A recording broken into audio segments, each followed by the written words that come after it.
Hello বন্ধুরা, কেমন আছেন আপনারা? আশা করছি ভালো আছেন। আমিও ভালো আছি। তো বন্ধুরা, আমরা সব বান্ধবীরা মিলে রমনা পার্কে গিয়েছিলাম। আমার মেয়েও তার আন্টি এমন করে হাঁটছিল যেন র্যাম্পে হাঁটার জন্য প্র্যাকটিস করছে। এরপর সব বাচ্চারা খেলাধুলা করছে। ওদের খেলাধুলা দেখে আমাদেরও খেলতে ইচ্ছে করছিল। তো চলে গেলাম আমরা খেলতে। আমার হাত থেকে বারবার বল পড়ে যাচ্ছিল। এ দেখে আমার বান্ধবীরা হাসাহাসি করছিল। কোনো ব্যাপার না বন্ধুরা। এরপর আমরা সবাই মিলে পুরো পার্কটা ঘুরে দেখেছি। অনেক আনন্দ করেছি, অনেক মজা করেছি।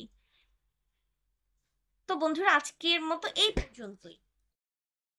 আমাদের ভিডিওটি লাইক দিবেন, ভিডিওটিতে শেয়ার করবেন, আমাদের চ্যানেলটি সাবস্ক্রাইব করে আমাদের পাশে থাকবেন। বন্ধুরা, টাটা।